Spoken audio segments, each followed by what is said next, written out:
નમસ્કાર ખેડૂત મિત્રો, આજે તારીખ 27 જૂન 2024 ગોંડલ માર્કેટ યાર્ડમાં આપણે ડુંગળીની હરાજી જોવા આવી રહ્યા છીએ. મારે પાછળ આપ જોઈ શકો તો ડુંગળીની આવક પડી છે.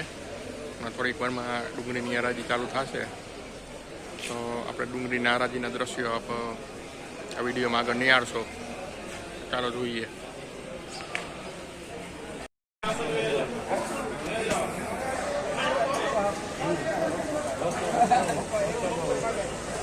હાલો ને 231 રૂપિયા હાલો. ગણપતિ હોય ને એમાં 350 રૂપિયા એક સોમનાથ એમાં